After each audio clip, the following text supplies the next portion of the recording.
I found a fallout shelter underneath a roof on the edge of my parents' property. I was cruising up I-85, doing about 80, heading north through South Carolina, on my way back to Delaware. I left the Holiday Inn around 6 o'clock in the morning. I had attended Managers College for the last 4 days, at the home office of the waste management company I work for, in Houston, Texas. You see, I've been busting my ass for the past 9 years, 4 of which I've been taking online courses in engineering, to prove that I had what it takes to be a landfill manager. I got my bachelor's degree a few months ago, and when I was offered the position, I jumped on it with both feet. Now, I know what you're thinking.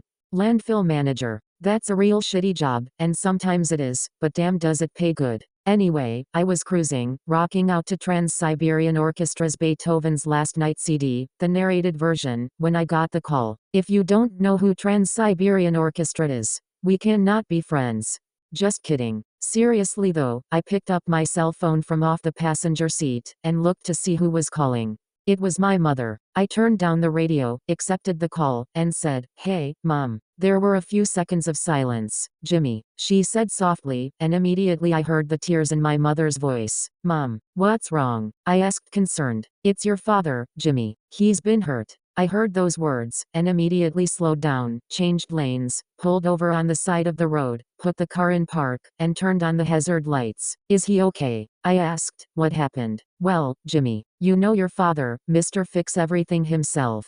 He was up on the ladder cleaning out the gutters, when Thunder, the neighbor's black lab, came tearing around the corner, chasing Simon. Simon is my parents' cat. He's tan and white, and very fluffy. Anyway," she continued by saying, "the dog hit the ladder, it began to fall over, your father jumped off of it, and landed down hard on the ground, breaking his leg." "Oh my God," I exclaimed. "Honey, I know you're busy with your job and all, and I hate to ask, but we need your help, son. Your father is gonna be on those crutches for at least 8 weeks, and there'll be no one to tend to the farm. Please, son. Please come home," she said tearfully. "Now, I don't know any man, or woman, regardless of how bad your childhood was, or status of the relationship they have with their parents, if your mother calls you crying, you drop everything and go, right?" And that is exactly what I did. "I'll be there by morning, Mom," I replied. I swear I could hear her smile through the phone. "I love you, Mom," I said. "See you in the morning." "Okay, Jimmy. I love you too. Bye," she replied.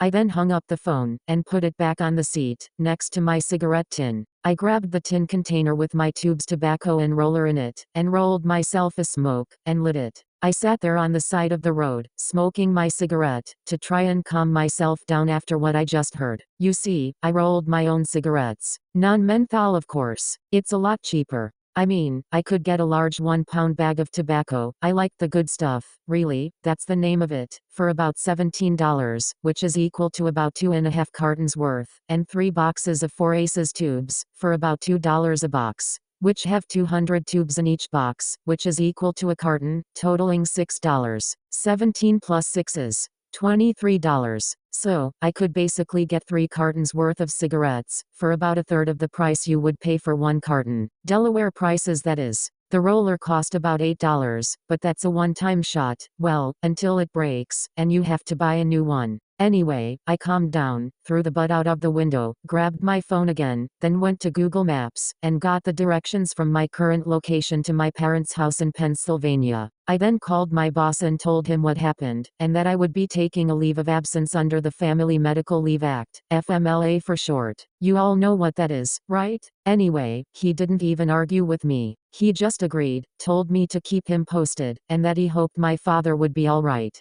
I then reset Google Maps, and headed for Pennsylvania, turning the radio back on. It was about 4 in the afternoon at that point. I had been up since 5 in the morning, and now had at least 11 hours left to drive. I knew I needed coffee. I put the car in drive, turned off the hazard lights, merged back into traffic, and took the next exit in search of a coffee shop. And I found one. As soon as I came off the exit, and stopped at the red light, there it was.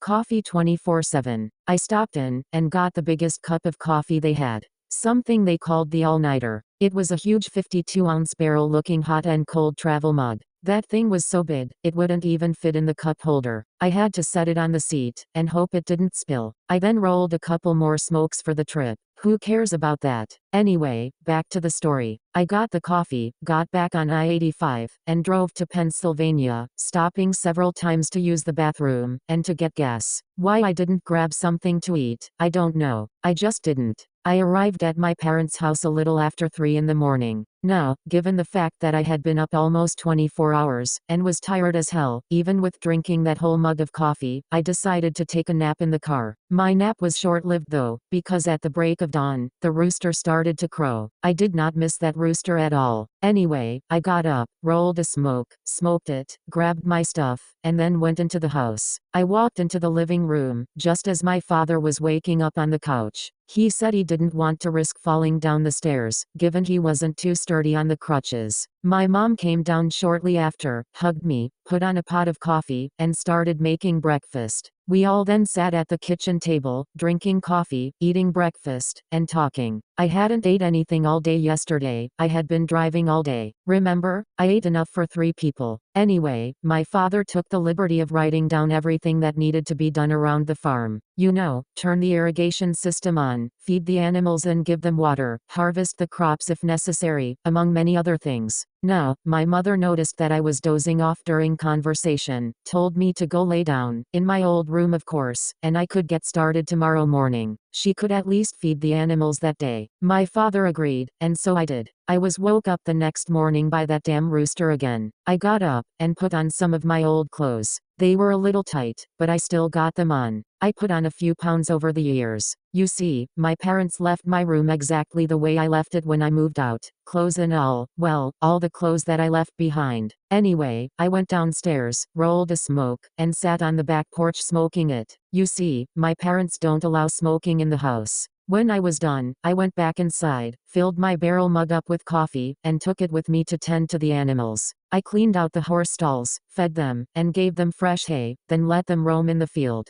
I cleaned out the stanchion barn, which is used for milking cows in a small farm such as my parents', milked them, let them out to graze, put most of the milk in the milk tank, and took a couple buckets into the house. My parents drink milk straight from the cow. That's kind of gross, if you ask me. I tried it once, and didn't like it. Anyway, I then cleaned out the chicken coop. That's a smell you will never forget. Am I right? I also gathered any eggs they had laid. I grew up doing all these things, so it was like second nature to me. Now, just as I was finishing up with the chickens, all that coffee caught up to me, and I had to piss like a racehorse. I knew I wasn't going to make it back to the house, so I went behind the chicken coop. And that was when I saw it. The roof.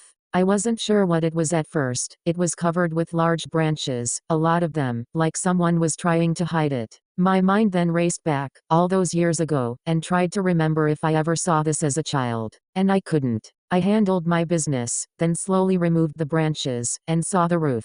It was a good-size roof, about the size of a small bungalow. It was old and weathered, and missing a good portion of the front left corner. I finished all the duties, gathered the cows and horses, then went back to the house, just in time for dinner. As we ate dinner, I couldn't get the roof out of my mind. I was intrigued yet skittish. I asked my mom what it was, and she had no idea. I asked my father, and he said it had always been there, covered in branches, for as long as they've owned the property. It wasn't bothering anything, so he just left it alone. I asked if they minded if I checked it out tomorrow morning after feeding the animals. They agreed. We just sat around talking for the rest of the night. The next morning that damn rooster got me again. I got up, got coffee, and fed the animals. I went back in the house and told my mom that I would be behind the chicken coop, checking out the roof, if she needed me for anything. She smiled, and said okay, have fun. I walked out of the house, and back behind the chicken coop. I stood there staring at the roof.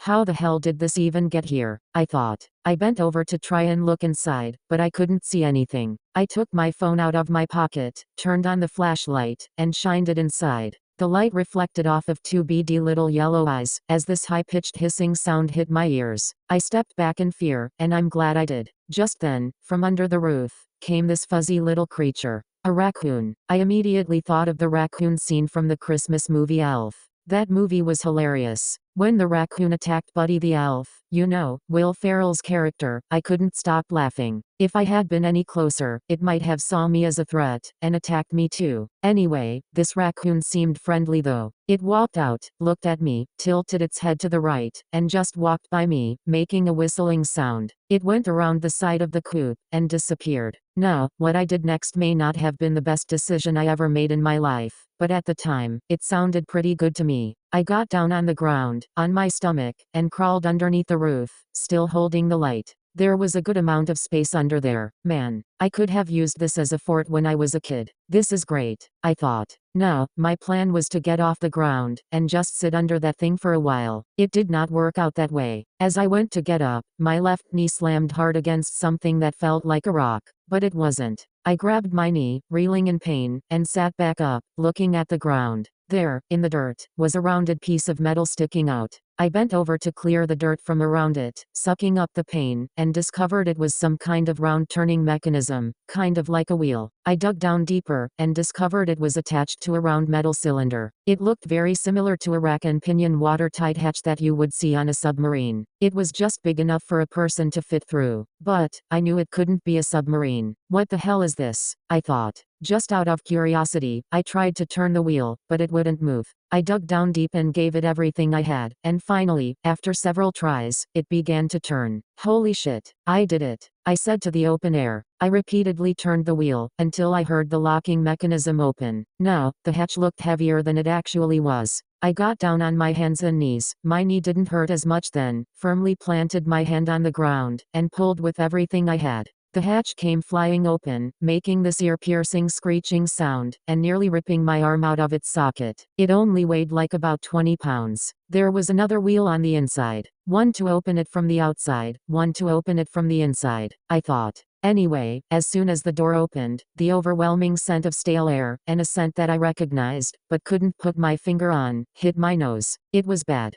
Really bad. I shined my light down into the hole, and saw a thin pale green ladder extending from the opening down into darkness. I got used to the smell, and then it became a fight. A fight between the adult in me, and the adventurous little kid. The adult in me said, "Err on the side of caution," while the kid in me, all he could think about was the movie Goonies. The little kid won that fight. As I swung my right leg around, stuck it in the opening, found the closest rung on the ladder, and began to climb down. I was maybe 6 or 7 steps down, when I heard a growling sound from above me. I shined my light upwards to see 4 little raccoon faces peeking over the side of the opening, and staring down at me. It looked very similar to that NWA Straight Outta Compton album cover, except with raccoons. Anyway, I said, "It's a family." Their heads then quickly retreated. Now, one would think that a raccoon would not have the physical strength to push a 20-pound metal hatch door closed, right? But there were at least 4 of them. I found out the hard way, that they did. Well, I assume it was them. I mean, who else could have done it? Anyway, seconds later, I heard that awful screeching sound once again, as the door came crashing down. I'm sure gravity had a hand in it as well. No, I screamed, and frantically climbed back up the ladder, still holding my phone. Now, in my frantic state, I reached up and grabbed the wheel, feeling it turn back ever so slightly, and then it broke off. Gravity took hold once again, as it fell, practically ripping the same arm out of its socket once again, and slamming down onto my other knee, still in my hand. I screamed, "Son of a bitch," as loud as I could, hearing it echo back to me through the darkness below. What the fuck? I thought. Reality then hit me like a ton of bricks. The door. I screamed, "It's not locked. It can't be locked." I dropped the wheel, and pushed as hard as I could on the door. It did not move. No. I screamed again, frantically pushing on the door over and over and over again. "Help! Help me! Mom! Dad! Somebody! Help!" I screamed, as I heard my words echo back to me once again. After screaming and pushing for quite some time, I was completely exhausted. "Face it, Jimmy. You're locked in down here for a while. Mom knows where you're at, she'll miss you, and send Dad to find you, he will, and everything will be okay." I tried to convince myself. As exhausted as I was, I needed to get off that ladder before I fell. So, I slowly climbed down it. I climbed down, and down, and down some more. How far down does this damn thing go? I thought. I finally reached the ground, stepping on the wheel, and almost falling on my face. "Jesus Christ," I screamed. Regaining my balance, I then shined my light around to see a fully furnished living room, complete with a couch, end tables, lamps, pictures on the walls, and even a small 13-inch television. The decor was old and dated. On the side wall were 2 levers, 3 gauges, and a series of red and green little indicator lights, as well as a closed door. The gauges were marked oxygen level, power level, and clean air indicator. They were all at 0. I know what this is, I said to myself. It's a fallout shelter, from the 1950s or something. This is fucking cool. Completely forgetting all about being locked in. I tried to turn on the light, but it wouldn't work obviously, but I had to try. The generator has probably been dead for years, I thought. I shined my light over to the right, to see what appeared to be a kitchen, and a small dining area.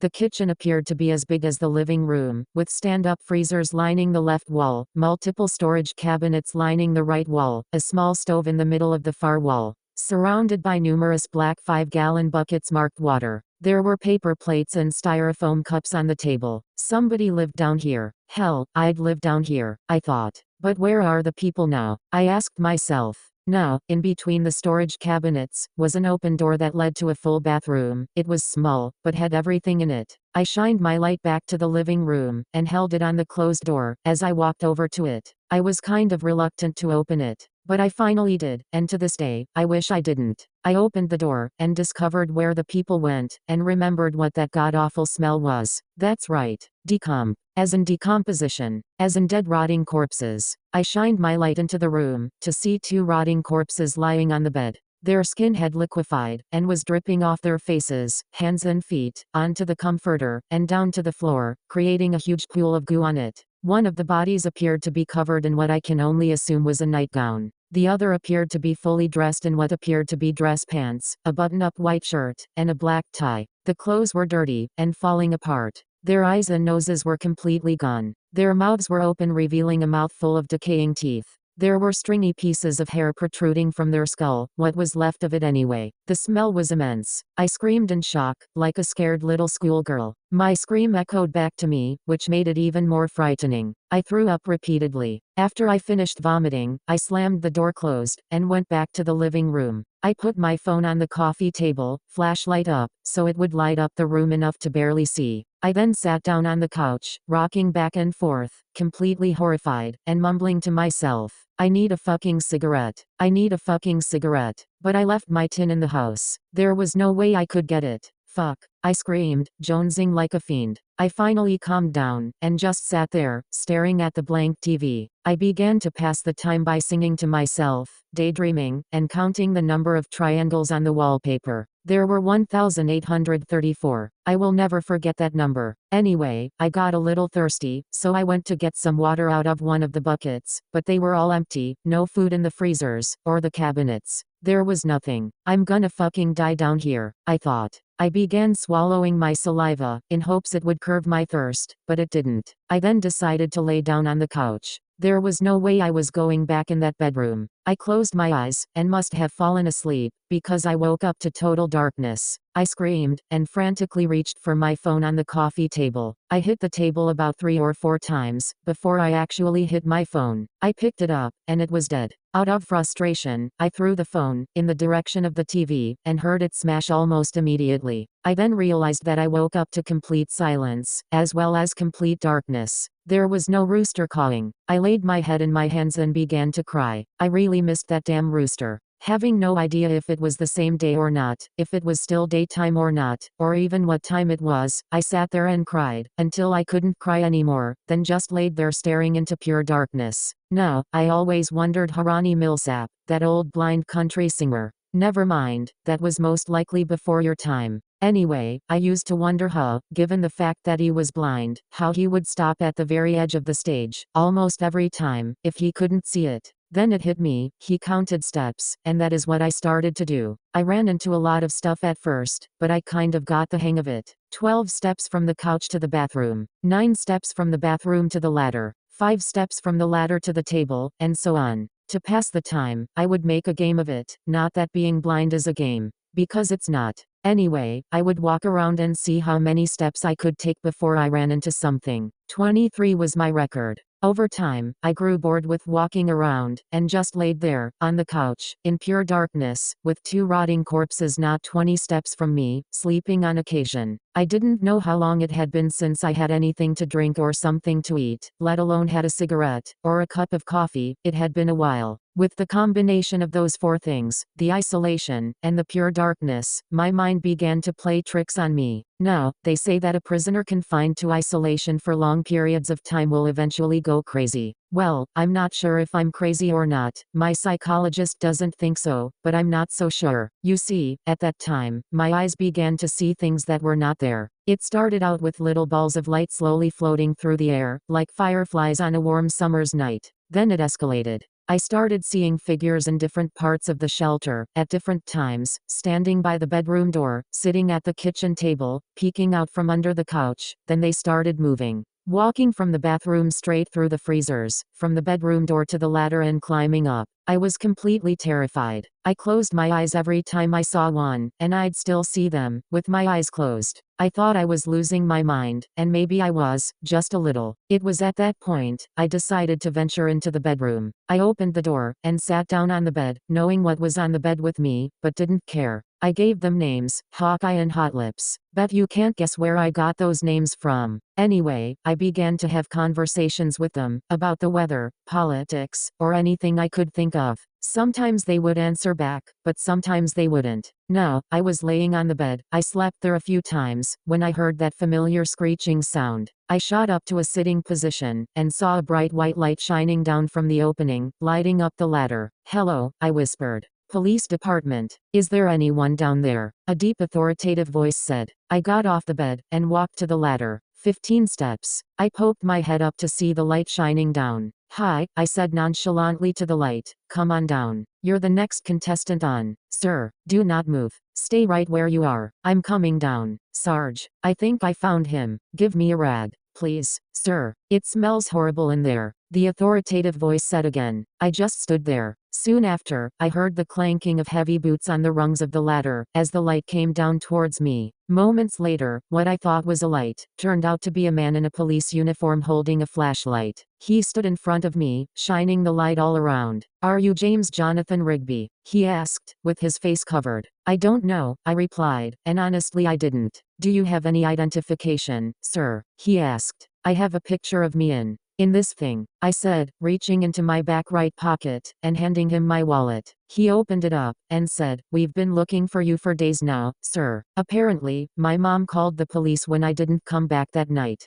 Please come with me." "Is there anyone else down here with you, sir?" he asked. "Just my friends in that room there," I said, and pointed to the bedroom. "Stay here," he said, as he shined the light forward and walked to the bedroom. He shined the light inside, then immediately took a few steps back, almost falling over the back of the couch. He grabbed his shoulder mic and said, "Sarge, we got bodies down here. 2 of them. Call the coroner. Pronto." He then raced back to me. "We gotta go. Now," he yelled, and pushed me toward the ladder. "Up. Go. Now," he yelled. I then climbed up the ladder, and out of the hole. The roof was not over the hole anymore, it was turned over on its top, right behind where it sat before. I climbed out, and saw my mom, and dad, standing there, as well as 3 guys and 1 girl in police uniforms. Dad was leaning on his crutches. "Jimmy, oh my God. Thank God you're okay," my mom said, hugging me so tight, I thought she was gonna break me in half. "We have to get him checked out, ma'am," one of the officers said. I was then told to sit on the ground, and wait for an ambulance to arrive, my parents gathering around me. The lady cop gave me a bottle of water to drink. I drank it all in one shot. When the ambulance arrived, she escorted me over to it. As I was walking over, I saw the family of raccoons sitting on the corner of the coop. The biggest one then rose up on its hind legs, and appeared to wave at me with its right paw. Now, you would think that after everything that had happened, I would be angry at them, but I wasn't. I was just happy to be out of there. I waved back to them, and then they scurried off into the woods. We arrived at the ambulance and I got inside. I spent 2 days in the hospital, hooked up to an IV, to make sure I got plenty of fluids. I had to talk to a psychologist, to assess my mental state, because of the traumatic experience I had. I talked to her a couple times, and she said that given the fact that I was dehydrated and malnourished, plus detoxing some serious drug addictions, I guess they consider caffeine and nicotine to be drugs. Well, they kind of are. Anyway, she said that is what caused my hallucinations, and gave me her stamp of approval to go home. Right. I didn't hallucinate anything. I know what I saw. No, Mom and Dad brought me basically anything I wanted to eat, as well as a large cup of coffee every time they came to visit. When I got out of the hospital, I was back to my old self, and resumed taking care of the duties around the farm, and I've never been so happy to hear that rooster caw in the morning. I did a little research on my parents' computer, and come to find out, a tornado actually came through this area in 1954. The property my parents live on now, was then owned by an elderly couple, named Norman and Anna Simpson. They lived in a small bungalow-styled house, which was completely destroyed in the storm. The bodies of Norman and Anna were never found, until that day. That must have been how the roof got on top of the hatch, and the branches got on top of the roof. The storm. That explains everything. No one knew it was there, I thought. I had to get a new phone, as my old one was stuck in the TV, down in the shelter. I didn't mind though. It's a better phone than the one I had. I recorded the rooster cawing, and now use it for all my alerts and notifications. I decided to make my home in the fallout shelter. It's so cool down there. I extended the ladder up above the ground, removed the hatch, and built a shed-like structure around the opening, with a real house door that I can lock, and still get out. My father knew a guy who knew a guy that knew everything about fallout shelters. He helped me find the generator down there. It was in the bathroom. I filled it up with gas, flipped the switch, and miraculously the damn thing still worked. Almost every light in the place came on. I replaced it shortly after, just to be on the safe side. He also said that the clean air indicator light was faulty, causing it to always show that the air was unsafe outside. Mr. and Mrs. Simpson must have died thinking the air was bad outside, so they stayed in the shelter, until everything ran out, and so did they. Rest in peace Mr. and Mrs. Simpson. My parents were kind enough to claim the remains, had them cremated, and buried the ashes together on the side of the house, planted a tree on top of the grave, put a bench out there, fenced the whole thing in, and made a little memorial out there. I visit them from time to time. I also found an old picture of them when I was clearing out the shelter. I framed it, and hung it on the living room wall. Mom said she read about the ashes and tree thing on one of those story posting sites. I just thought it was a cool idea. I called my boss, and told him what happened. He laughed at first, and then asked if I was okay. I told him I was, and told him I decided not to come back, and I wanted to apply for a transfer to a branch in Pennsylvania. He wished me luck, and said he would see what he could do. I start at the landfill in Greencastle on Monday, not as landfill manager, but at least I'm qualified to be. It took me all last weekend to clear out everything from the shelter. I had to take most of it apart, like the couch, the bed, and a few other things to get them through the opening, but I did it. I kept the stove, all the freezers, and all the storage cabinets. I don't know how they got the mattress and box spring down there, but I had to cut them both up, put them in contractor bags, and carry them out bag by bag. That was fun. I bought a new flat-screen TV, that just barely fit through the opening, as well as a DVD player. I have a ton of DVDs. Also, a microwave, and a coffee pot. I went back to Delaware, and got my clothes, my CDs, and all my DVDs, as they were all I really cared about. I borrowed my dad's truck, so I could get it all in one trip. I changed the wallpaper to something more modern, and put linoleum on all the floors, with area rugs on top of that. Anyway, I decided to go with a futon couch, that way I could sleep in the living room, and use the bedroom as my writing room. I put a small desk, with a chair, and a lamp in there. I stockpiled cases of gallon-sized spring water, and just got back from the grocery store before I started writing this. I am fully stocked with food. Now, I don't know how this is possible, but I actually get cell phone service down here. Reddit, here I come. Well, that's my story. Tonight is my first night, well, my first night since I made it mine, that I'm staying down here. I'm gonna relax now, make some coffee, and watch a marathon of Stephen King movies. Oh yeah, by the way, I haven't had a cigarette since the first day I got stuck down here, and don't want one.